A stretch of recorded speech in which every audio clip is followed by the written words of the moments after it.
یہ اس بسنت ملعون کی ایک اس برائی کی یہ 8ویں برائی ہے۔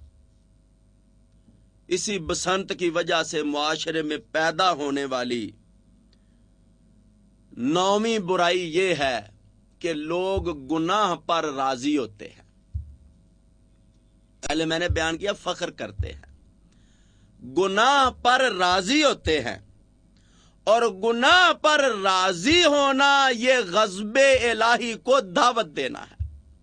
جو کون گناہ کرے اور پھر اللہ تعالیٰ سے معافی مانگے، اللہ اس کو معاف کر دیتے ہیں، اور جو گناہ کرے اور گناہ کو فخر سے بیان کرے، میں نے اتنی گڈیاں اڑائی، میں اتنے جناب اتنی گوٹے میں لگوا کے لایا ڈور کی، اتنی پتنگیں خرید کے لایا، اتنی سیڑیاں خریدی، ایک سی ڈی پلیئر کا اہتمام کیا، ایک ڈیک کا اہتمام کیا، دوستوں سے میں بندوق یا پستول یا شاٹ گن وہ ادھار مانگ کے لایا۔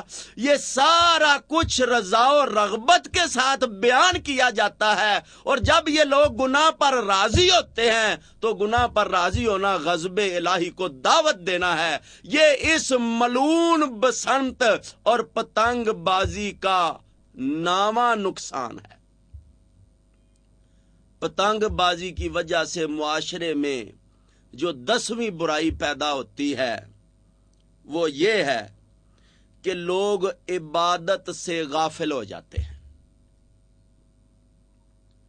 جو لوگ کاروبار کر رہے ہوتے ہیں، چلو وہ دکان سے اٹھ کے چلے جاتے ہیں، چلو جی نماز پڑھ آئیں۔ جو لوگ کارخانوں میں ہوتے ہیں وہ کارخانوں سے چلے جاتے ہیں، نماز پڑھ آئیں۔ لیکن جب یہ پتنگ بازی کے لیے چھتوں پر چڑھ جاتے ہیں تو پھر نہ ان کو کھانے کا فکر ہوتا ہے، نہ ان کو پینے کی کوئی تمنا ہوتی ہے، نہ انہیں نماز کی کوئی خواہش ہوتی ہے، نہ عبادت ان کے قریب سے گزرتی ہے، اور نہ ریاضت ان کے قریب سے گزرتی ہے۔ تو اس بسنت کی وجہ سے پورا پنجاب عبادات سے غافل ہو جاتا ہے۔ ہم نے دیکھا ہے کہ جمعے کے دن بسنت آ جائے تو مسجدوں میں رونق کی کوئی نہیں ہوتی۔ آپ مسجد میں جمعہ پڑھتے وقت آپ چھت پر چڑھ کر دیکھیں تو پوری چھت جو ہے وہ رنگین ہوتی ہے، کن چیزوں سے؟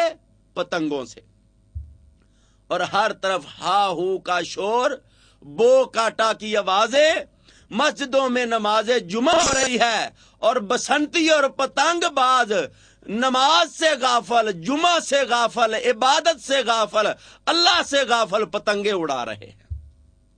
اور پھر اگر کوئی نماز کے لیے چلا بھی جائے ان میں سے تو پھر پہلے تو وہ نماز پڑھ کے اذکار کرتا ہے، لیکن آج کم از کم وہ اتنے کافی سمجھتا ہے کہ نماز پڑھ لیا اتنی کافی ہے، اب جا کے میں اپنی پتنگ اڑاتا ہوں۔ اذکار سے غافل اس کو بھی کر دیا۔ جو راتوں کو لوگ سورت ملک پڑھ کے سوتے ہیں، گھروں میں عورتیں، بچے، جوان، بوڑھے، پتنگ کی رات ان کی سورت ملک رہ جاتی ہے، وہ چھتوں پر پتنگیں یا اڑاتے رہتے ہیں یا دیکھتے رہتے ہیں۔ تو اس ملعون بسنت نے ان کو عبادت سے غافل کر دیا، اور جنہوں نے عبادت کی بھی ان کا کیا حال ہوا کہ طواف کعبہ بھی کیا اور کیا گنگا میں اشنان بھی، طواف کعبہ بھی کیا اور کیا گنگا میں اشنان بھی، کہ راضی رہے رحمان بھی اور خوش ہو جائے شیطان بھی۔ تو حضرات یہ اس کا 10واں نقصان اور بسنت اور پتنگ بازی کی 10ویں برائی ہے۔ معاشرے میں بسنت کی وجہ سے جو 11ویں برائی عام ہوتی ہے اور نقصان ہوتا ہے وہ ہے بسنت کی وجہ سے جرائم بڑھتے ہیں۔ کیا ہوتا ہے کہ پتنگ ایک کی کاٹنے کی وجہ سے کہ اس نے میری پتنگ کاٹ دی، دشمنی شروع ہو جاتی، اور